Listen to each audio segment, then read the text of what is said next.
मृत्यु को प्राप्त हुए। परमात्मा कहते हैं सच को कोई मानता को नहीं और झूठ मैं कह सकता नहीं, और सत्य को ये मानते नहीं, इस झूठ को स्वीकार किए बैठे हैं। इस प्रकार परमात्मा क्या बताते हैं कि सुरपति दुखिया भूपति दुखिया। सुरपति देवताओं का राजा इंद्र भी दुखी है, क्योंकि आपने देखा होगा कि रावण के पुत्र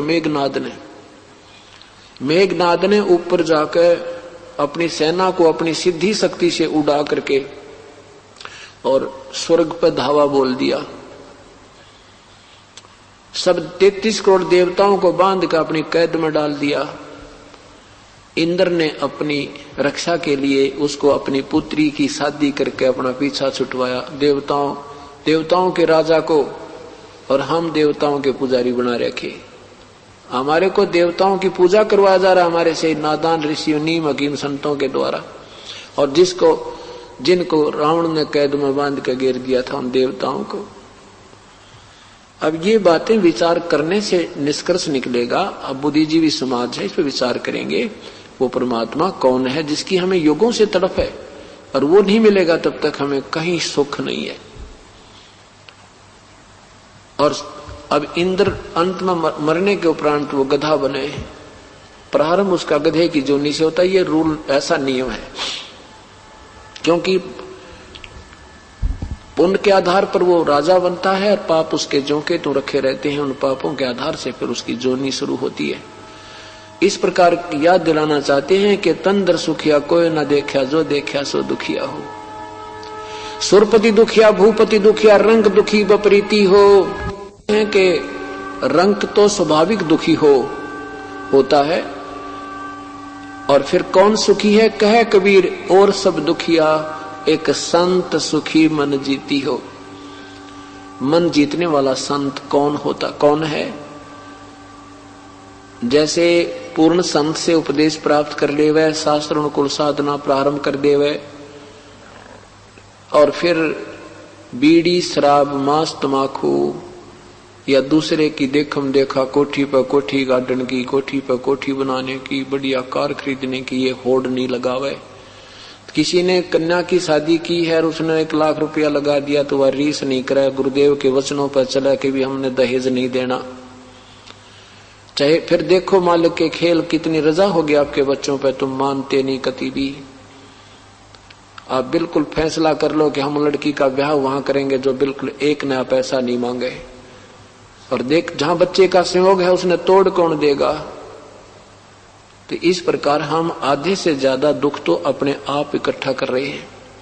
देखम देखा इतना खर्चा करने लगे, लड़के की शादी पर लाखों रुपए लगा देते हैं, लड़की के खर्चे ना जाने कितना कर्जा करते हैं। फिर गरीब व्यक्ति देखम देखा उसने करना पड़ता है, मेरी बेटी कहीं आत्मा दुख ना पावे, इसलिए उसने भी उस समस्या मोल लेनी पड़ती है।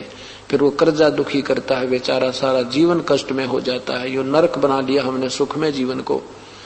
तो परमात्मा कहते हैं मन चाहता है गुटी लगा लूं, मन चाहता है बकरे खा लूं, मन चाहता है ताश खेल लूं, सिनेमा देख लूं, और सत्संग में आने से आनाकानी करता है। इसको मन जीतना कहते हैं। सतगुरु के वचनों पर चले और बुराई त्याग के अपना सो काम त्याग कर प्रभु के चरणों में आ जावे, इससे जीवन सफल होगा। और परमात्मा ने जो दिया है जैसा भी उसमें प्रसन्न रहे। राज्य क्रमता राम की रजत है, जो शीश दास गरीब दरस परस तिस बैठे जगदीश। जिसमें आप परमात्मा के चरणों में आ जाओगे उसमें ये परमेश्वर का काम है आपको कैसे सेट करना है। सतगुरु के चरणों में आकर के क्या मांगना चाहिए? क्या मांगना चाहिए? साईं इतना दीजिए जिसमें कुटुंब समावे, हम भी भूखे ना रहें, अतिथि न भूखो जावे। इससे ज्यादा नहीं मांगना चाहिए हमने।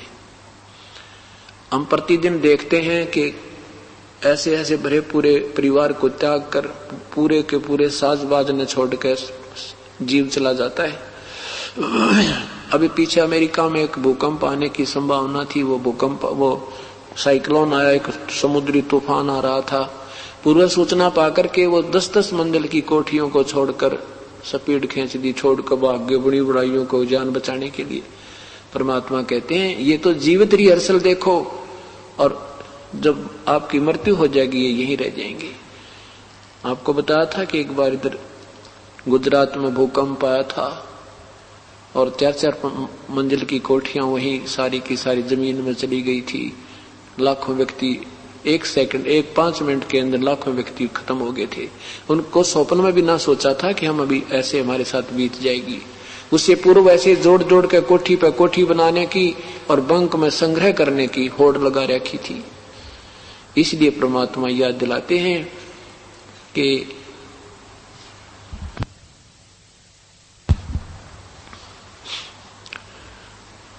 भाई यहां पर कोई भी जीव सुखी नहीं है, और केवल इतना ही संग्रह कीजिए जो छोड़ कर चलते समय उसमें ममता ना बने। और परमात्मा क्या बताते हैं कि साईं इतना दीजिए जिसमें कुटुंब समावे, हम भी भूखे ना रहे अतिथि ना भूखा जावे। अब हम सुनते अधिक हैं, खूब श्रद्धा भी है आप लोगों की, पर उस पर जो परमात्मा हमें जिस रंग में रंगना चाहते हैं हम इतना रंगे नहीं जा रहे। उसमें रंगे कैसे जाएंगे कि आप सत्संग सुनते रहिएगा और फिर धीरे धीरे आपकी आत्मा इन वचनों पर चलने को स्वीकार करेगी, क्योंकि ये मन काफी जन्मों से काफी युगों से यही बकवादों में रंगा हुआ है। अब इसको थोड़ा समय लगेगा इसमें ढलने के लिए, और ढल जाएगा। ऐसी बात नहीं क्योंकि हमने कुसंग भी जो सीखी है, बुराइयां सीखी हम कुसंग में सीखी हैं, और हमने अच्छाई सीखने के लिए भी सुसंग मिला है, सत्संग मिला है, तो इसमें धीरे धीरे हम इसको ग्रहण करेंगे और फिर एक दिन ऐसे रंग जाएंगे कि हमने ये दूसरी बातें कतई नहीं अच्छी लगेंगी। कोई अगर आपके पास आकर कोई व्यवहारिक बातें करेगा तो आपको कतई नहीं सुहा होगा, उससे शीघ्र ही पीछा छुटवाने की चेष्टा करोगे। ऐसे फिर इतना रंग में रंग जाओगे। तो हमें क्या बताना चाहते हैं? परमात्मा कहते हैं कि इतना मांगो मालिक से, इससे ज्यादा मत मांगो। अतिथि भूखा ना जाना,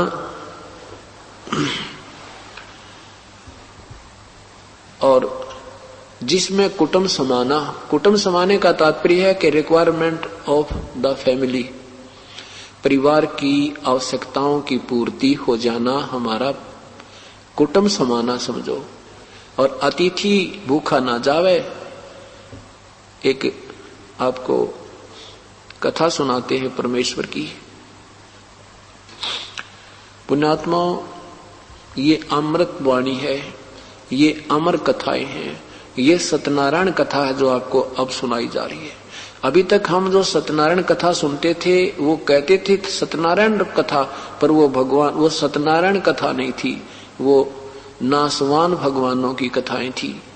श्री विष्णु जी को वो सत्यनारायण कहकर कथा सुनाया करते थे, और श्री विष्णु जी कहते हम तो नासवान हैं, हम सत्यनारायण नहीं है। सत्यनारायण माने अविनाशी प्रभु, सत साहेब। सत साहेब कहो, सत्यनारायण कहो, नारायण कहो, साहिब कहो, राम कहो, अल्लाह कहो, खुदा कहो, चाहे गॉड कहो। और सत्य माने अविनाशी, नारायण माने प्रभु। हम सत साहिब कहते हैं। अब हमें सत्य साहेब मिला है और सत्यनारायण कथा अब प्रारंभ हुई है। अब जितनी बार भी इन कथाओं को सुनोगे आपको उतनी ही बार ये खुराक मिलेगी आत्मा को, आपका पुण्य बढ़ेगा, क्योंकि कथाओं के सुनने से भी लाभ होता है। कथाओं के सुनने से भी लाभ होता है। अब एक आधी बार हम कहते हैं कि इन कथाओं से कोई लाभ नहीं है, गीता जी के पाठ से कोई लाभ नहीं है, ये व्यर्थ जीवन बर्बाद करने वाली बात है। अब उस समय जब हम ऐसा बोलते हैं हमारा दृष्टिकोण कहने का कुछ और होता है, लेकिन ये पाठ और कथाएं बिल्कुल व्यर्थ नहीं है। ये एक यज्ञ होता है, एक ज्ञान यज्ञ होता है, एक धर्म यज्ञ होता है, एक हवन यज्ञ होता है, एक परिणाम यज्ञ होता है, एक ध्यान यज्ञ होता है। हमने ये पांचों यज्ञ करनी पड़ती है, करनी चाहिए। जैसे खेत में बीज दिया, उसमें खाद पानी नहीं डाला, बीज तो ये नाम है और खाद पानी समझो ये यज्ञ है। तो खाद पानी डालने का तभी फायदा है, तभी लाभ है जिस समय हम बीज चुके हों। और बीज बीजा नहीं और खाद पानी डालते रहे तो वो वस्तु नहीं बनेगी और झाड़ जंखाड़ कोई और उपलब्धि हो सकती है, वो आवश्यक नहीं। एक दृष्टिकोण से हम कहते हैं व्यर्थ है जो गीता आदि का पाठ करते हो या कथा सुनते हो, ये व्यर्थ है। और एक तरफ से कहते हैं कि ये लाभदायक है, ऐसे ये लाभदायक है और ऐसे हानिकारक है। अब जैसे ये कथाएं सुनाई जाती थी, ये कैसे प्रारंभ हुई कथाएं सुनाना? ये कथाएं सुनाना प्रारंभ न्यों हुई कि इनसे लाभ होता था, और जैसे फिर इन अनजान लोगों ने ये कथा सुनानी कर दी शुरू, और वो वास्तविक विधि वो मंत्र इनके पास था नहीं। मीठी मीठी बात बना के बढ़िया बढ़िया कथा सुना के कभी रोवे कभी गावे और कथा सुनावे। आत्मा ने तो अपने परमात्मा की वाणी अच्छी लगेगी, तो इस करके उन लोगों की प्रभुता बन गई। बहुत बढ़िया सुरीली आवाज से गाता है, क्या बात की, ऐसी कथा वाचक हमने देखा ही नहीं। उसके नंबर बन गए और वो हिट हो गया और दुनिया उससे कथाएं कराने लगी और पूरी आत्मा अपना जीवन व्यर्थ करने लगी। अब जैसे ये नीम हकीम का काम है, आपको भयंकर बीमारी है और ग्लूकोज चढ़ा दी डॉक्टर ने और ट्रीटमेंट किया कोई ना, दवाई दी नहीं, ग्लूकोज ठोके गया। वो कितनी देर चलेगी ग्लूकोज से सब कितने समय तक प्रोटेक्शन शरीर का हो सकता है। तो ये जो कथाएं हैं ये समझो ग्लूकोज है, और साथ में ये अन्य जो नाम दिया जाता है ये इसका वास्तविक ट्रीटमेंट है। तो ये कैसे हो गया कि इन लोगों ने मीठी मीठी बात बनानी शुरू कर दी। भोली आत्मा आज मारे आइए, अब के जी हमारे कथा करना, तू उसका एड्रेस नोट कर लेते, उससे जाकर मिलते, जी हमारे गांव में भी कथा करिए, हमारे शहर में भी करना। उस नादान की उस मीठी बात बनाते या कथा करके उसकी महिमा बन गई और दोनों नरक के भागी। अब ये इसलिए बातें बनी, ऐसे ये कथाएं भी न्यू प्रचलित होगी। एक गांव में एक कथा कर रहा था एक ब्राह्मण, उसने 30 दिन की कथा रख दी, 30 दिन, क्योंकि सोचा रोजाना के 10 रुपए आएंगे जो भी 300 रुपए बन जाएंगे चांदी के, लालच लोभ के अंदर।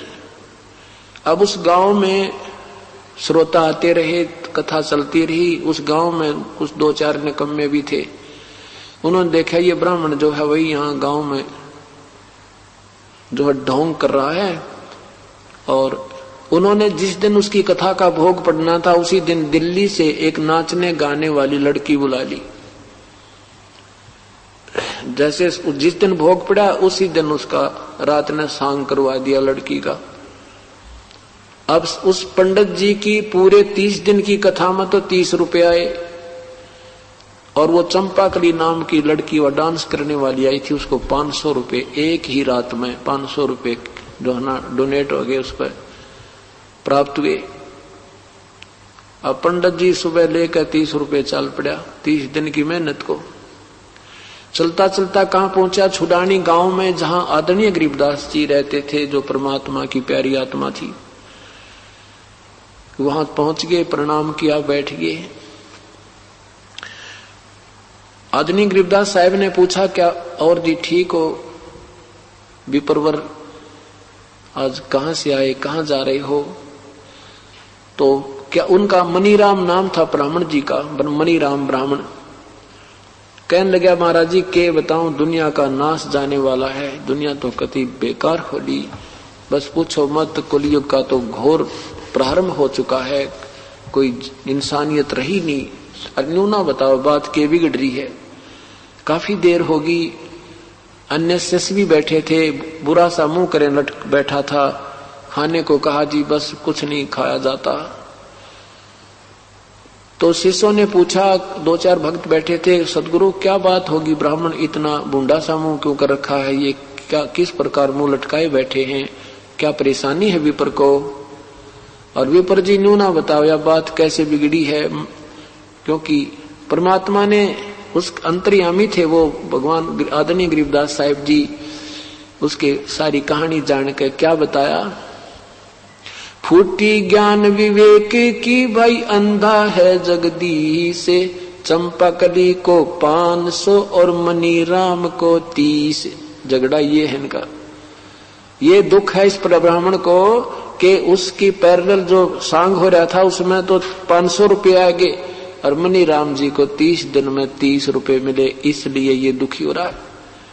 अब नू देखे वो विश्व ने क्यों कैसे बेरा पटा, पहले जैसा कोई प्रचार प्रसार का साधन भी नहीं था, इतनी मैं तो सीधा ही आ रहा हूं, चरणों में पड़ गया।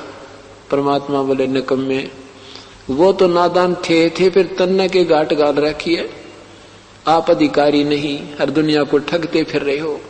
राजा परीक्षित को जब 7वें दिन सर्प ने डसना था, किसी ने कथा सुनाने का साहस नहीं किया, क्योंकि वो भगवान से डरने वाले ऋषि थे। निकम्मो, तुम तो कति विनाश कर रहे हो, बुरी आत्माओं को गुमराह कर रहे हो, तेरे साथ बहुत अच्छा हुआ। राजा परीक्षित को 7वें दिन सर्प ने डसना था। सभी ऋषियों ने यही राय दी कि इनको कोई कथा, ये श्री भागवत सुधा सागर की कथा सुनाई जाए, ताकि इसकी वृत्ति यहां से हटकर स्वर्ग में लग जाए और ये इसका कल्याण हो जावे। अब उस समय वशिष्ठ, ये वेद व्यास जी जिन्होंने श्रीमद् भगवत सुधा सागर की रचना की थी, उन्होंने भी हाथ खड़े कर दिए कि मेरे बस की बात नहीं, मैं कथा कर दूं, क्योंकि 7वें दिन परिणाम आना था। और किसी भी ऋषि महर्षियों ने बिल्कुल हिम्मत नहीं करी, कहने लगे हमारे बस की बात नहीं है कि हम इसके जीवन के साथ खिलवाड़ नहीं कर सकते। कहते हैं स्वर्ग से सुखदेव ऋषि को राजा परीक्षित के ही उस किराए पर, उसी के पुण्यों के आधार से उस किराया दिया और वो विमान में बैठकर स्वर्ग से आए। राजा परीक्षित को उपदेश दिया, अपना शिष्य बनाया, 7 दिन कथा बना कर सुना करके वो स्वर्ग का अधिकारी बनाया। और इब तुम सभी काख में पोथी देकर मैं भी कथा करता हूं, मैं भी कथा करता हूं, तुमने सारा विनाश कर रखा है और स्वयं भी तुम नरक के भागी हो, तुम अधिकारी नहीं हो, और केवल कथा से बात क्या बनेगी। मनी राम जी को काफी समझाया, मनी राम जी ने सरेंडर कर दिया, भगवान हमने, मेरे से गलती बन गई और मुझे उपदेश दे दो, कल्याण करो मुझ पापी का। उस ब्राह्मण ने अपना जीवन सफल किया। तो पुण्यात्माओं, अब कितने गुरु हैं गिनती नहीं है। क्या उस समय इस पृथ्वी पर ऋषियों और गुरुओं की त्रुटि आ गई थी? हाँ, आ गई थी, क्योंकि श्री कृष्ण जी दो थे वहां उस समय। श्री कृष्ण जी दो है अधिकारी महापुरुष थे नाम देने के, और उसे उनके गुरुदेव थे दुर्वासा जी। तो ऐसे समय पर एक ही संत विशेष होता है जो आदेश देता। श्री कृष्ण जी के जाने के बाद राजा परीक्षित, श्री कृष्ण जी की मृत्यु के उपरांत राजा परीक्षित जो है अपनी मर्यादा को भंग कर चुका था। वैसे तो पांडव श्री कृष्ण जी के शिष्य थे, जिस कारण से वो अपनी मर्यादा भंग कर चुका था, उसका नाम खंड हो गया था, और जिस कारण से उसने वो ऐसी दुर्बुद्धि हो गई थी, उसने ऋषि के गले में सर्प डाला। उसके बाद फिर उसको रिउपदेश दिया गया और कल्याण हुआ। कहने का भाव दास का ये है कि ये जो तत्व ज्ञान से परिचित सब संसार हो जाएगा, फिर ये नकली संत छुपते फिरा करेंगे। अभी हमें नहीं पता कौन अधिकारी है कौन ना अधिकारी। एक ड्राइविंग लाइसेंस नहीं चल सकता ऑथराइज्ड अधिकारी के बिना बना हुआ, और ये हम परमात्मा पाने का लाइसेंस बनवाए बैठे नकली संतों से, क्योंकि हमें पता ही कोई ना नकली और डुप्ली, असली और नकली का। अब ये नकली और असली का हम स्वयं ज्ञान होगा तभी हम इनसे दूर हट सकते हैं, नहीं तो हमारे दादे परदादे चले गए, भूत बनवा दिए, भूत पूजवा के। और गीता जी में मना कर रखा कि भूत पूजोगे, श्राद्ध निकालोगे, तुम भी भूत बन जाओगे, और हमारे से श्राद्ध ही निकलवाए जा रहे हैं। देवी देवताओं की पूजा को मना किया है, 3 गुणों तक की पूजा को गीता में मना किया है, और हमारे से यही पूजाएं करवाई जा रही हैं। तो कहने का भाव यह है कि इन कथाओं से भी लाभ है, पर कब लाभ है? अधिकारी हो और श्रोता में भी श्रद्धा पूरी हो। अब जैसे ये कथाएं दास सुनाएगा आपको, कुछ पुण्यात्माओं ने पहले भी बहुत सुनी होंगी, लेकिन ये नहीं सोचना चाहिए कि ये तो मैंने सुन रखी थी। ये भी अगर ऐसा भी मन में आता है तो आप अधिकारी नहीं हो और आपके अंदर कोई मैल है, आप में कोई दोष घर कर चुका है। जैसे इंसान जो बीमार हो जाता है, बुखार आ जाता है, तो उसको खाना स्वादिष्ट नहीं लगता। उसको खाना अच्छा नहीं लगता, और जब वो स्वस्थ होता है तो दोनों समय पर भूख लगती है और शरीर मांगता है कि मुझे भूख लगी है, मुझे आहार मिले। और जब कोई बुखार हो जाता है तो रुचि नहीं बनती, भोजन में अरुचि हो जाती है। तो भोजन में अरुचि होना समझो आपके शरीर में कोई डिफेक्ट हो गया, चाहे कोई बदहजमी होगी है या बुखार आने की संभावना है। इसी प्रकार जब ये कथा आप सुनोगे, जितनी बार भी सुनते हो आपको आनंद आता है, भूख लगती है, तो आप स्वस्थ हो, आपकी भक्ति ठीक चल रही है। इन कथाओं को ये सुनते ही कथा शुरू की, आपके मन में न्यू आगे तो सुन रखी है, तो समझो आप में अरुचि होगी। और उस अरुचि का कारण क्या है कि आप में कोई दोष है, आप में कोई मैल आ गया है, आपका कोई भयंकर संस्कार आपके साथ है। उसका ट्रीटमेंट क्या है कि न चाहते हुए भी कैप्सूल खाए जाते हैं, गोलियां खाई जाती हैं। इस प्रकार इन कथाओं को ना चाहते हुए भी सुनना चाहिए, और फिर थोड़ी सी देर के बाद फिर आपको आपका आनंद आने लग जाएगा। तो इस प्रकार इस दृष्टिकोण से आप प्रभु की कथा सुनोगे तो उसे लाभ होगा। और विशेष कसक के साथ कति पवित्र हृदय से सुनो। और बीच में जब सुनते समय मन में जो कांट छांट आती है, ऐसा नहीं हो सकता, वैसा नहीं हो सकता, ये भी मैल निकल रहा है, निकलते रहना चाहिए, सत्संग सुनते रहना चाहिए, फिर अब पे सेट हो जाएगा। आपको सुनाएंगे कि साईं इतना दीजिए जिसमें कुटुंब समावे, हम भी भूखे ना रहे, अतिथि ना भूखा जावे। आपने दिन में सुना था, तुम साहिब तुम संत हो, तुम सतगुरु तुम हंस, गरीबदास तेरे रूप बिना और न दूजा अंसे। आदरणीय रामानंद जी क्या कहा कि तुम साहिब तुम परमात्मा हो, तुम सतगुरु तुम साहिब तुम संत हो। कबीर साहिब को बताया कि हे परमात्मा, जिसको हम संत कह सकते हैं वो भी भूमिका आप ही कर रहे हो, और परमात्मा तो आप हो ही हो। तुम साहिब तुम संत हो, तुम सतगुरु, सतगुरु माने सच्चा ज्ञान देने वाले भी पृथ्वी पर आप ही हो। हंस माने सही भक्त जो होना चाहिए, जो भक्त के गुण होने चाहिए, शील स्वभाव, कोई बात कहे उसकी काली ना माने, चाहे बुरा कहे चाहे कोई भला कहे। और परमात्मा ने ये दिखाया कि ऐसे जैसे मेरे से गरीब कोई नहीं हो सकता, मेरे से दारिद्र कोई नहीं हो सकता। एक झोपड़ी में रहना और कपड़ा बुनना और साथ में प्रभु की भक्ति करने की लीला करना, हमारे लिए एक एग्जाम्पल कोड करके परमात्मा कि मेरे से गरीब और मेरे से नीची जाति और नहीं हो सकती। और जब मैं भी परमात्मा अर्थात अपनी भूमिका आप ही करी, आप ही भगत बने, आप ही भगवान बने, आप ही गुरु बने, आप ही सतगुरु बने, आप ही संत बने। तो कहते हैं कि ये मत सोचना कि कोई ज्यादा ही धनी ही पार होगा या कोई ऊंची जाति वाला ही मुक्ति प्राप्त कर सकता है, या कोई जंगल में चले गए साधु ब्रह्मचारी रहकर वही पार होते हैं। ये सब भ्रमणा भटकना मिटा के हमें एक निर्णायक रास्ता देगे परमात्मा, एक बिल्कुल सीधी लाइन बता गई। परमात्मा कपड़ा बुनते थे, 2, 4, 10 दिन में जितना भी कपड़ा बुना जाता था उसको सेल कर देते थे।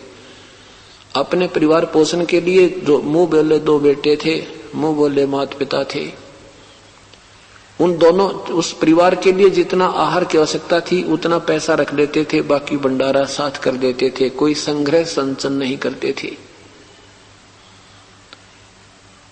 आप सत्कर मानना, आपने यहां से निकलना है, 3 बातों को ऊपर अमल भी करना होगा, इन पद चिन्हों पर आपने कदम रखने होंगे, आपने इस माया से उल्टा हटना होगा। एक बार तो आप आओगे माया मांगण मेरे यहाँ भगवान के दरबार में, और कुछ दिनों में आपको इतना माया दे देगा, फिर ये ज्ञान आपको होगा, फिर आपसे माया रखी नहीं जाएगी, फिर आप ऐसे करोगे। और परमात्मा ने भी बताया है, नौका में पानी बढ़े, नौका में पानी बढ़े और घर में बढ़ जा दाम, दोनों हाथ उलझियो यही सियाणों काम। अगर नौका में समुद्र में दरिया में जा रहे हो और पानी अगर आने लग जा तो उसमें कोई सुराख हो गया है। यही समझदारी है कि उसको फटाफट बाहर डालते रहो, नहीं तो वह नौका डूब जाएगी। इसी प्रकार जब घर में धन गणा हो गया तो आपको डबो देगी या माया, जीर्ण नहीं देगी जीवन को, जीव को। बहुत से प्रमाण हैं, जैसे भगवान ने जिसको निकाला उनसे ये माया का साया दूर किया, और फिर आपको ये परमात्मा अपने हिसाब से देगा। आपका कोई काम नहीं अड़न देगा, कोई भी काम आपका पेंडिंग नहीं रह सकता, मैं गारंटी देता हूं।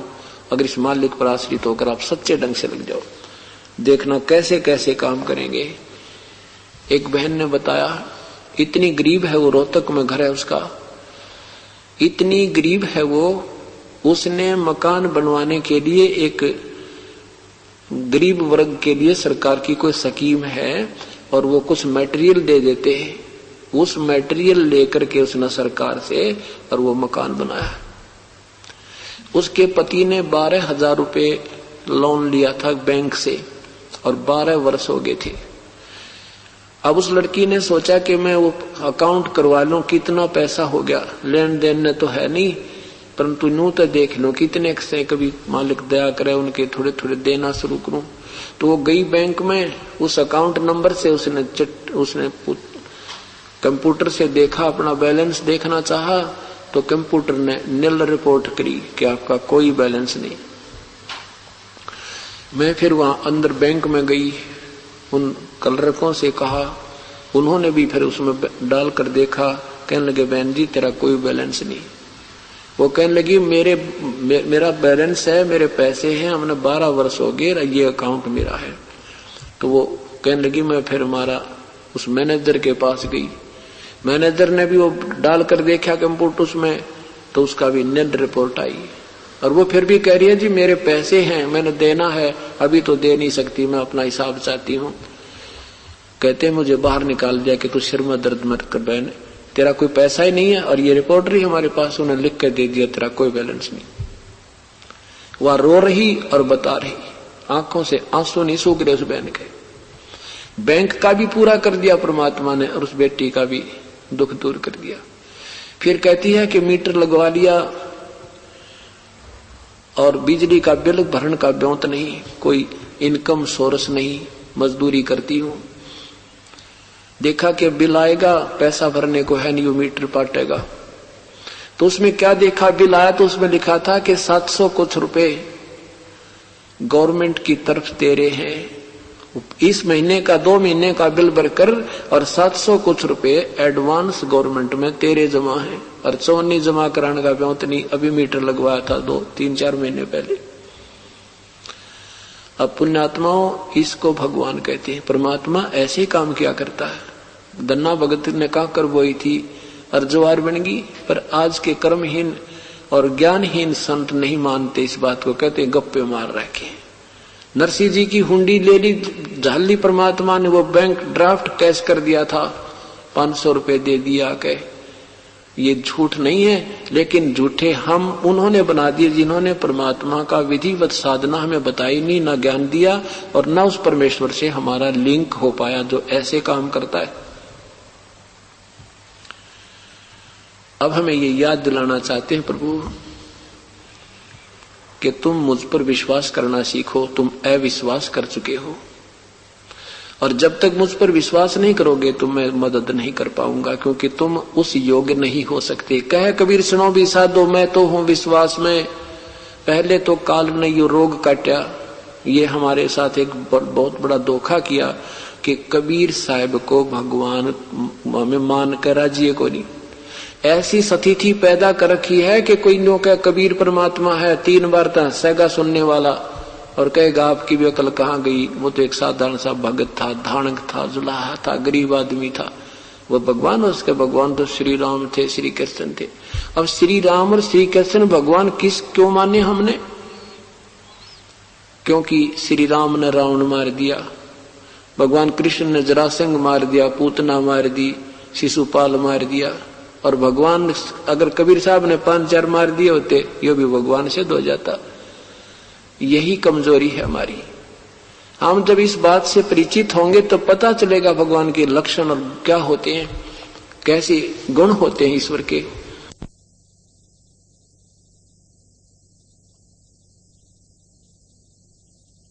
पूर्ण हैं और इनके जब गुणों से हम परिचित होंगे तभी हम इसके गुणगान किया करेंगे। अब लगभग 4 लाख संगत होने वाली है परमेश्वर की, और इसमें एक एक हंस से मिलकर देखो जो 3-4 वर्ष हो गए इस सतगुरु के चरणों में आए,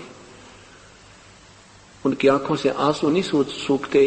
वो एक बताने लग जाएगा ना, आपके कान बहरे हो जाएंगे उससे कि रामायण शुरू ना खत्म ना हुआ। इतने सुख परमात्मा ने दे रखे, लेकिन फिर भी हम कच्चे पक्के ही चल रहे हैं। जब बिल्कुल दृढ़ होकर चलेंगे फिर ऐसी अनहोनी करेंगी जो अभी आपको सुनाया।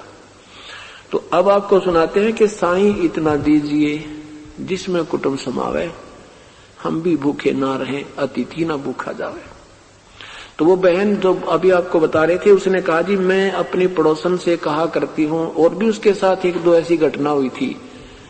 तो वो कहने लगी मैंने एक बार ऐसे कुछ पैसे थे वो मेरे पास, मेरे एक किराया भी नहीं था शर्माने के लिए, और मेरे घर में 500 रुपए जरा उस पर रखे पाए शेल्फ के ऊपर और अखबार के नीचे, और 500 रुपए तो मैं स्वप्न में भी नहीं सोचती हमारे घर में कभी इकट्ठे हुए हों।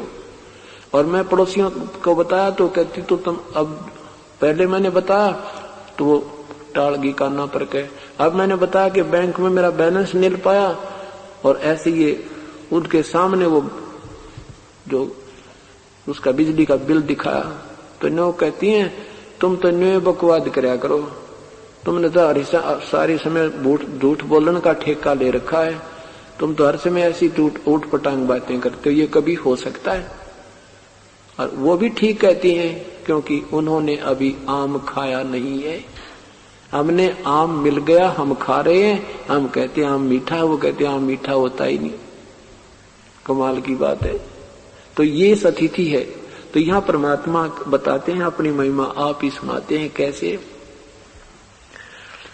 परमेश्वर पूर्ण ब्रह्म कबीर साहब तत्व ज्ञान सुनाया करते थे। हिंदू और मुसलमान सभी को कहा करते थे कि तुम्हारे जो गुरुदेव हैं ये तुम्हारे सदग्रंथों से परिचित नहीं है। वेद पढ़े पर भेद न जाने, ये बाचे पुराण 18, और जड़ को अंधे पत्र खवाव, ये भूले सिरजनहारा। ये वेद जरूर पढ़ते हैं पर इस वेदों के भेद को ये जानते नहीं। और मूर्ति पूजा पर तुम्हें आधारित कर दिया। क्या वेद और गीता जी में लिखा है मूर्ति पूजा करने का या श्राद्ध निकालने का? हिंदुओं को समझाते थे और मुसलमानों को समझाते थे। नहीं है दारमदारा वहां तो नहीं है दारमदारा, नहीं है दारम, नहीं है दारमदारा, नहीं है दारमदारा वहां तो, नहीं है दारमदारा वहां तो, नहीं है दारमदार। उस दरगाह में धर्म राय है, उस दरगाह में लेखा लेगा सारा, वहां तो नहीं है दारमदारा, नहीं है दारम।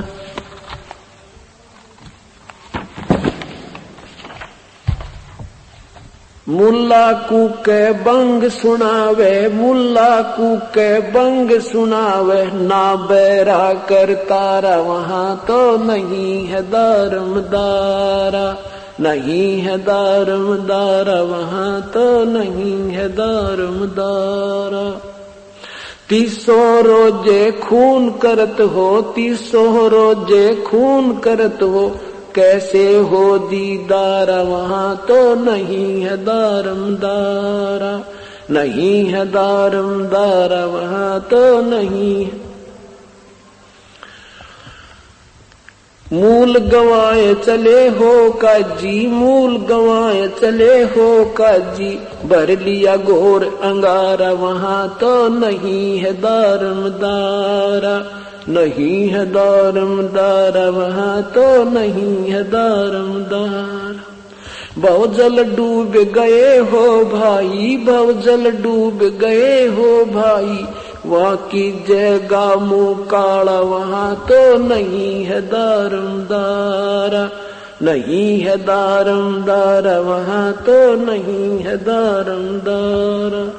वेद पढ़े पर भेद न जाने, वेद पढ़े पर जाने ये बाचे पुराण 18, वहां तो नहीं है दारम दारा, नहीं है दारम दारा, वहां तो नहीं है दारम। जड़कू अंदरा पान खवावे, जड़कू अंदरा पान खवावे, भूल के सिरजनहारा, वहां तो नहीं है दारम दारा, नहीं है दारम। उजड़ खेड़े बहुत बसाए, उजड़ खेड़े बहुत बसाए, ये बकरा जोटा मारा, वहां तो नहीं है दारम दारा, नहीं है दारम। जाकू तो तुम मुक्ति कहते हो, जाकू तो तुम मुक्ति कहते हो, सो है कच्चे 12, वहां तो नहीं है दारम दारा, नहीं है दारम। मांस मछरिया खाते पांडे, मांस मछरिया खाते पांडे, किस विद रहे अचारा, वहां तो नहीं है दारम दारा, नहीं है दारम दारा, वहां तो। सो जजमान नरक को चाले, सो जजमान नरक को चाले, डूबे सो परिवार, वहां तो नहीं है दारम दारा, नहीं है दारम दारा, वहां तो। छाती तोड़ हने जम किंकर, छाती तोड़ हने जम किंकर, वहां लाग गए जम का लारा, वहां तो नहीं है दारम दारा, नहीं है दारम दारा, वहां तो। गरीब दास गरीब कहे बेकाजी, दास गरीब कहे बेकाजी, ना कोई वार न पारा, वहां तो नहीं है दारम दारा, नहीं है दारम दारा, वहां तो नहीं है दारम दारा। क्या बताते हैं परमात्मा? आदरणीय गरीबदास साहेब कह रहे हैं कि कबीर परमात्मा उन दोनों धर्मों के मुखियाओं को कहा करते थे, तुम अपनी मनमानी साधना कर और करवा रहे हो जो तुम्हें हानिकारक होगी, और साथ में तुम्हारे अनुयायियों को भी तुम नरक के भागी बना रहे हो। क्या बताते हैं कि मुल्ला कुके बंग सुनावे न बैरा करता रहा। कबीर परमात्मा बताते थे कि चीटी पायल बाजे पैर साहिब सुनता है सब लहर। अगर चीटी के पैर में, कीड़ी के पैर में और कोई पायल बना कर बांध दे, चीटी के पैर की पायल क्या होगी? यानी बाल से भी पतली, और उसकी आवाज नहीं होती। कहते हैं जब उसकी भी आवाज होना तो भी परमात्मा सुनता है, और तुम आवाज लगाते हो ऊपर चढ़कर, हे भगवान, हे अल्लाह, ये बकरा हमने हलाल कर दिया, इसकी आत्मा को स्वर्ग में स्थान देना, जैसे अल्लाह इन्हीं के आदेश से चलता है। परमात्मा कहते हैं नादान, वो भगवान बहरा नहीं है, तुम रुक के मर मर सुना रही हो, वो सब जानता है, तुम्हारे अंतःकरण में जो सोच है उससे भी परिचित है। मुल्ला कुके बंग सुनावे ना बहरा करतारा, और 300 रोजे खून कर तो तुमने हो कैसे दीदारा। चल तुम मानते हो कि व्रत रखने से, रोजे मीन व्रत रखने से परमात्मा प्राप्ति होती है, और श्याम ने बकरी काट ली या मुर्गी मार दी, ये बंदगी वो खून करत हो। तो क्या कहते हैं परमात्मा के जिस माता का दूध पिया, जिस ममड़ी का दूध पीत हो, जिस माँ का दूध पीत हो और दूध घरत बहु खाई, और उसको फिर तुम हलाल करत हो लेकर करत कसाई। जिस गाय माता का तुम दूध पीते हो और घी खाते हो, और फिर उसी को जिसका हम दूध पीते वो माँ की तुल्य हुई, और फिर उसी माँ को तुम काट कर मांस खाते हो, और तुम भक्ति की रीस भी कर रहे हो। इस तरह के खरे खरे वचन सच कहा करते थे, और काजी और मुल्ला नाराज हो गए भगवान से। उधर से हिंदुओं के जो ये मार्गदर्शक ब्राह्मण पांडवों को कहते हैं परमात्मा कि वेद पढ़े और भेद ना जाने, और तुम पढ़ो पुराण 18 और फिर भी तुम्हें जड़ पूजाओं पर नादान साधनाओं के ऊपर लगा रखा है, तुम्हें हानि होगी। और तुम एक तरफ तो इतने मांझ धोकर रहते हो, 3-3 बार स्नान करते हो, किसी का कपड़ा भी लग जा छोटी जाति वाले का उसको उतार कर धोते हो और मच्छी खाते हो, तो फिर तुम्हारा ये आचार यानी तुम्हारा ये शुद्धता कैसे रही। अब पहले हम भी ये सोचा करते भाई ब्राह्मण तो बड़े अच्छे आदमी थे, ये कि मांस मिट्टी खाते होंगे, ये सब सेगणी खाया करते। ये बुराई कैसे चली। ब्राह्मण मतलब आम व्यक्ति ब्राह्मण नहीं, पांडा नहीं था, वो तो जो मार्गदर्शक बने हुए थे वो ठेकेदार बन जाते हैं कुछ ग्रुप के। अब जैसे कई जगह देखा होगा कि वहां तो शराब चढ़ती है, कहीं पर कहते हैं देवी बकरा मांगती है, वह ना तो वहां देवी बकरा मांगती ना वहां कोई शराब मांगता। वो जो वहां पुजारी था ना वो भूत बन गया और वो वहां धक्के खाता फिरे। वो किसी दूसरे पुजारी में बढ़कर बोला एक बोतल चढ़ेगी जब तुम्हारा पीछा छूटेगा। अब डरते वो बोतल चढ़ा दे, डरते बकरा कटवा दे, वो पांडे फिर खावे उनके शराब पियो, फिर दूसरे पुजारी वो भूत उन बढ़कर पीवे खाओ फिर। तो इस प्रकार ये बुराई बनेगी।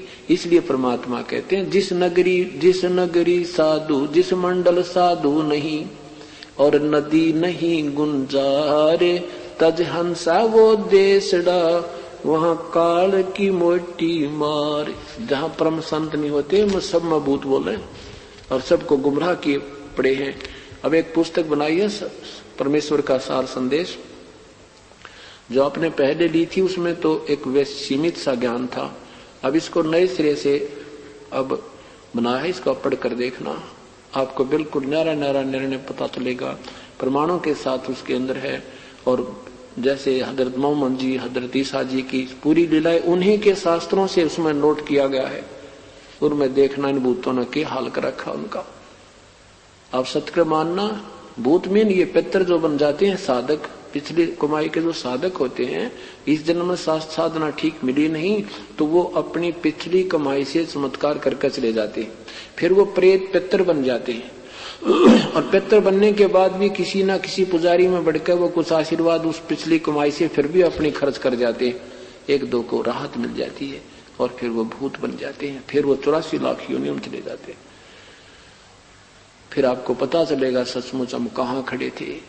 छोटे मोटे कोई संतों से कोई चमत्कार देखकर उनके, और हम सोचते हैं पूर्ण संत नहीं, उसमें आपको संत और असंत की और साथ में सब सदग्रंथों का एक निर्णायक ज्ञान मिलेगा। तो क्या बताते हैं कि मांस मछलियां खाते पांडे किस विध रहे अचारा, और छाती तोड़े हना जम किंकरवा लाग गए जमका लारा।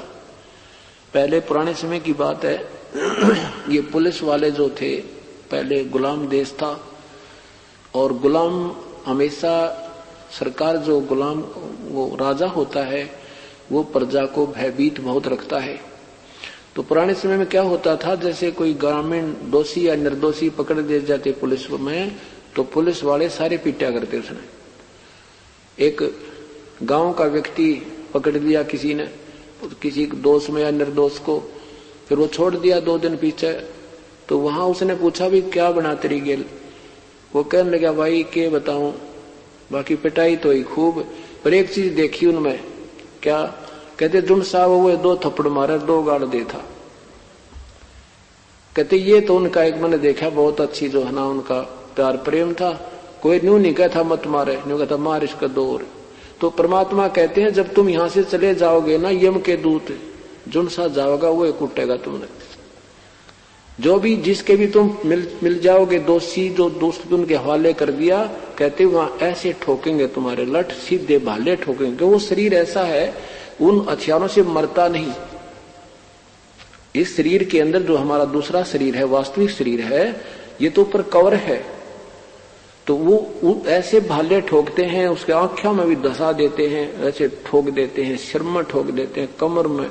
तो वो मरता नहीं, पर पीड़ा इतनी होती है, तौबा बोल जाता है।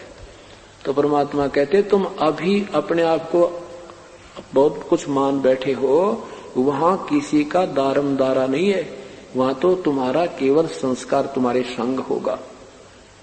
अब क्या बताते हैं, क्या गावे घर दूर दीवाने, क्या गावे के गावे घर दूर दीवाने के गावे। अनल हक सरे को पहुंची, अनल हक सरे को पहुंची, सूड़ी चढ़े मंसूर दीवाने के गावे। क्या गावे घर दूर दीवाने क्या गावे। शेख फरीद कुएं में लटके, शेख फरीद कुएं में लटके, हो गए चूरम चूर दीवाने के गावे। क्या गावे घर दूर दीवाने क्या गावे। सुल्तानी तज गए बलख को, सुल्तानी तज गए बलख को, छोड़ी 16 सेंसर हूर दीवाने क्या गावे। क्या गावे घर दूर दीवाने क्या गावे। गोपी चंद भरतरी योगी, गोपी चंद भरतरी, शर्म डाली दूर दीवाने क्या गावे। क्या गावे घर दूर दीवाने। दादू दास सदा मत वाले, दादू दास सदा मत वाले, जलमल जलमल नूर दीवाने क्या गावे। क्या गावे घर दूर दीवाने। जन रैदास कबीर कमाला, जन रैदास कबीर कमाला, सन्मुख मिले हजूर दीवाने क्या गावे। क्या गावे दोनों दिन मुक्ति को चावे, दोनों दिन मुक्ति को चावे, खावे गऊ और सूर दीवाने के गावे। क्या गावे घर दूर दीवाने क्या गावे। दास गरीब उधार नहीं है, दास गरीब उधार नहीं, या सौदा पूरम पूर दीवाने क्या गावे। क्या गावे घर दूर दीवाने क्या गावे। अब जैसे ये इन कथावाचकों को कहते हैं, वो मीठी मीठी वाणी बना बना के गाते हैं, बड़े प्यार से सुनाते हैं सुरीली आवाज से। उधर से काजियों को कहते हैं तुम कुरान शरीफ को बड़े लय लाकर सुनाते हो। दोनों ही धर्मों के विषय में उन महापुरुषों का विषय किया, विवरण दिया है, जिन्होंने परमात्मा की तरफ कैसे बनाई, जिनको कुछ उपलब्धि हुई। कहते हैं अनल हक सरे को पहुंचे, सूली चढ़े मंसूर। एक मंसूर नाम के मुसलमान भक्त आत्मा थी, उनको उसकी बहन थी सिमली। सिमली को एक समस्तर वेज नाम के पूर्ण परमात्मा कबीर परमेश्वर के उपासक संत मिल गए। वो लड़की राजा का लड़का था, राजा की लड़की थी वो। सिमली और मंसूर दोनों बहन भाई थे। तो सिमली को संत के बातों पर बड़ा गहरा विश्वास, दृढ़ विश्वास हो गया और वो अपने संत जी के पास सत्संग सुनने जाने लगी। और शाम के समय वो अपने कई बार भगवान अपने गुरुदेव के दर्शनार्थ आश्रम में शाम के समय में चली जाती थी। तो मंसूर जी को किसी ने कह दिया कि तेरी बहन जो है ऐसे गैर टाइम या आश्रमों में जाती है, और भाई अच्छी बात नहीं। मंसूर को अपनी बहन पर शंका हुई, तो उसने देखा कि आज पीछा करूंगा इसका। वो पीछे पीछे अपनी बहन के काफी दूरी से चलता चला गया। लड़की वहां पहुंची, गुरुदेव को दंडवत प्रणाम किया, और उसने ऐसे दीवार सी बनी हुई थी, दीवार के अंदर से सुराख थे, उनमें से ध्यान से देख रहा गतिविधि को। लड़की वहां पहुंची, प्रणाम किया, गुरुदेव का खाना बनाया, खाना खाया। खाना खा के लड़की गुरुदेव के पैर दबाने लगी। फिर ऐसे गुरुदेव ने ऐसे हाथ किया, आसमान से 2 प्याले आए, एक लड़की को दे दिया, एक स्वयं ग्रहण कर लिया, ले बेटा एक तू पी ले। अब लड़की की उस थोड़ा सा पिया था, लड़की की दृष्टि काम करने लगी। उसने देखा कि मेरा भाई जैसे मेरे पीछे आया है और वो खड़ा है। उसने देखा कि हाँ सचमुच वो कुछ शंका लेकर आया है। तो उसने अपने गुरुदेव से कहा कि गुरुदेव एक निकम्मी आत्मा खड़ा है, कहो तो उसको भी थोड़ी सी छींट लगा दूं, शायद उसका उद्धार हो जाए। कहा बेटा आप जिसको भी उचित समझो ये अपना हिस्सा दे सकते हो। आप कहते हैं उस लड़की ने धीरे धीरे आकर उसको देख रहा था, ये कोई कामवश आई होगी इधर, उसने क्या पता मुझे देख रही है, बहन ने देख लिया हूं। उस सुराग के अंदर से जैसे ऐसे देख रहा था, उसके आके उसने ऐसे वो प्याला अमृत का मारा, उसकी जीभ का लग गया थोड़ा सा, उसकी दृष्टि खुल गई। उसको भी आभास हो गया अपनी बुराई का, चरणा मां के गिर गया, बहुत बुरी तरह गया। अब चरणों में पड़ के गुरुदेव से कहा कि हे ऋषिवर, मुझ पापी का उद्धार हो सकता, मैंने अपनी बहन पर शक किया, अविश्वास किया। परमात्मा उस संत ने कहा बेटा कोई बात नहीं, कहने सुनने से ना जाने किसके कान कच्चे हो जाते हैं, पर आप अच्छा हुआ आपने अपनी आंखों देख लिया, उपदेश ले बेटा, गुरुदेव मुझे मेरा कल्याण कर दो। उपदेश ले लिया, फिर ज्ञान सुनता रहा। इतना वैराग हो गया उसका कि अनल हक अनल हक अनल हक कहने लगा कि जैसे अनल हक का अर्थ होता है कि परमात्मा, जैसे वही परमात्मा की प्राप्ति हम कर सकते हैं, परमात्मा साकार है। जैसे अहम ब्रह्मास्मि ये प्रथम मंत्र दिया जाता है। जैसे हम आपको एक मंत्र देते हैं ओम के साथ दूसरा, तो उसने अर्थ क्या लगा लिया कि मैं ही परमात्मा हूं, अहम ब्रह्मास्मि सो अहम। तो ऐसे वो जाप करने लगा। तो उससे मुसलमान लोगों ने इस बात का एतराज कर दिया, उन मुल्ला और काजियों ने, कि इसने हमारे मजहब की मर्यादा को भंग कर दिया और इसको मना किया जाए, नहीं तो सब मुसलमान जो है ना ऐसे करने लग जाएंगे, ऐसे करने लग जाएंगे। ये हमारी सदग्रंथ में ऐसा मंत्र कोई जाप नहीं है। तो राजा को कंप्लेन हुई, राजा का लड़का था, उसको मना किया गया, नहीं माना, अनल हक करता रहा कि तू मत कह ये मंत्र मत जाप कर, हम जो कहें ऐसे जाप कर, तू ऐसा कलमा कर, ऐसे कर। वो कहने लग गया, उसने समझ में आ गई थी अनल हक अनल हक अनल हक। अनल हक का एक दूसरा अर्थ होता है सत साहेब, परमात्मा अविनाशी है, परमात्मा सशरीर है। इस तरह की उसका व्याख्याएं वो शुरू करने लगा। तो उसने अनल हक की रट लगा दी। उन्होंने मना किया, काजियों ने भी कहा, मुल्लाओं ने भी कहा, राजा ने भी मना किया बेटा तू मत कहे, लेकिन नहीं माना। फिर ये मजहब मजहब का जो दायरा है बहुत कलड़ा हो गया, बहुत सख्त हो गया। तो राजा विवश हो गया, राजा अपने बच्चे का बचाव नहीं कर पाया। तो वहां से फतवा तैयार कर दिया कि इसको चौराहे पर खड़ा करके और एक एक पत्थर मारो इसको। एक चौराहे पर उसको बांध दिया गया और पूरे उस नगर के नागरिकों से कहा कि सब एक एक पत्थर मारो इसको, ये अनल हक नहीं छोड़े तब तक इसको मारते रहो, ये मर जाए तो मर जाए। अब क्या हुआ कि उन्होंने कहा तू ये अनल हक कहना छोड़ दे। मंसूर तो मस्त हो गया था, अनल हक कि जो गुरुदेव ने हमें मंत्र दिया हम उसी का जाप करेंगे, आपके नहीं मानेंगे। चौराहे पर बांध दिया, सब पत्थर मारने चल पड़े, लाइन लग गई, सब जाओ एक एक पत्थर मारा, लहू लुहान कर दिया। और वो हंस रहा है, वो कह रहा अनल हक अनल हक।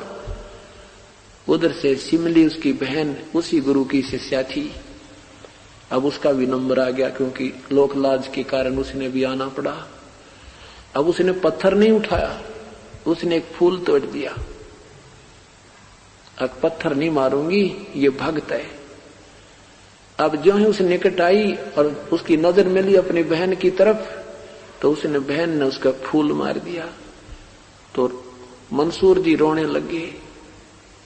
अब सिमली कहने लगी, रे भाई लोगों ने तुझे पत्थर मारा, तू हंस रहा था, तू रोया नहीं और मेरे फूल से भी रोने लग गया। मंसूर ने कहा सिमली मैं तेरे फूल से रोने इसलिए लग गया कि ये तो नादान व्यक्ति थे, इनको पता नहीं था मैं किस मर्ज में दुखी हूं, और निकम्मी तुझे तो पता था मैं किस दर्द में दुखी हूं, और तेरा हाथ कैसे उठ गया मेरी तरफ। तू भक्त नहीं, तू निकम्मी बहन है, तू शिष्य नहीं उस गुरुदेव की, तू भक्त नहीं है। मैं इसलिए रो रहा हूं कि तेरा हाथ मेरी तरफ नहीं होना चाहिए था जब तू भगत थी गुरुदेव की। अब उसने अनल हक कहना नहीं छोड़ा, तो कहते हैं आदेश कर दिया मुल्ला काजियों ने कि इसका हाथ काट दो। तलवार लेकर खड़ा हो गया, तू अनल हक बंद कर दे नहीं तेरा हाथ काटेंगे। अनल हक हाथ काट दिया, दूसरा और कर दिया अनल हक, गर्दन भी काट दी, और टुकड़े करके फूक दिया कि ये काफिर है, धर्म की बगावत करता है, इसको जला दो। काफिरों को जलाया जाता है, मुसलमानों को गाड़ा जाता है। ऐसी उनकी धारणा बनाकर उस राख को उठा के कहते हैं इसको दरिया में डाल दो। वो दरिया भी कहते हैं, राख भी अनल हक करती हुई जा रही है, और 1000 मंसूर उसमें से निकल कर राख से, और सारे बाजार में घूमने लग गए। जहां देखा वहां भी मंसूर देखा था, जहां देखा वहां भी मंसूर देखा था।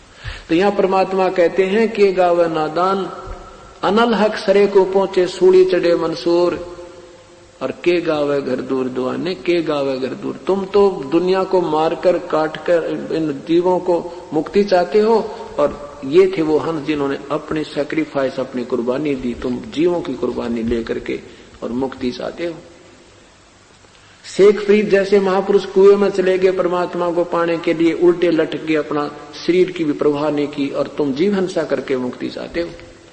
ऐसे इधर हिंदुओं को परमात्मा कहते हैं कि गोपी चंद भर्तरी योगी शर्मा डारी धूर, कि गोपी चंद जैसे महापुरुष ने अपना राज भी त्याग दिया, और अपनी दोहना सब नहाना धोना भी त्याग दिया, धूल रहने लगे।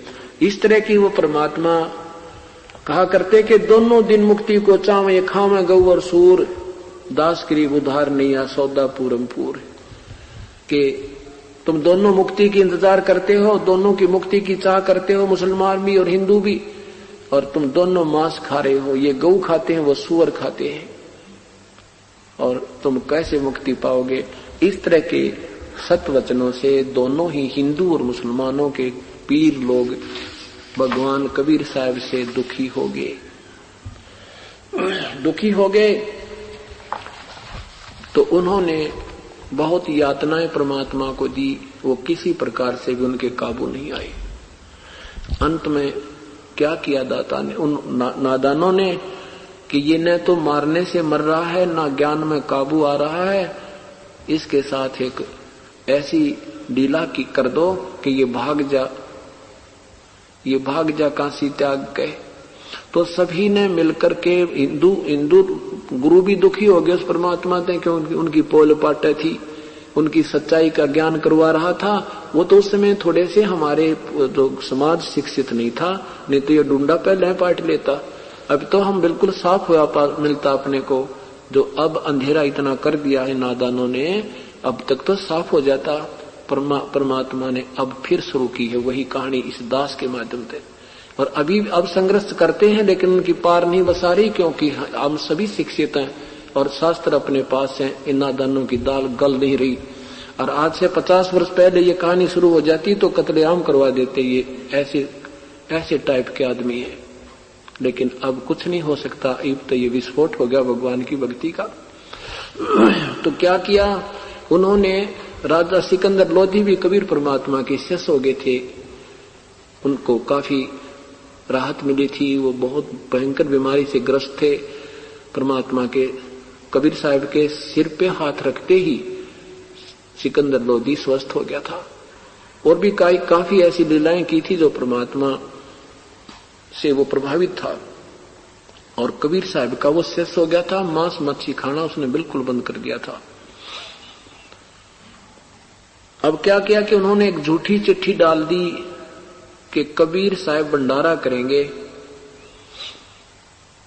और वो तिथि लिख दी, और सब जगह उसमें ये लिख दिया कि उस भंडारे में 3 दिन और 3 रात चलेगा, 3 दिन भंडारा होगा, और 2 टाइम भोजन होगा, और सब समय जो भी जिस टाइम भोजन खाएगा उसको 1 5 असरफी और 1 दोहर दी जाएगी।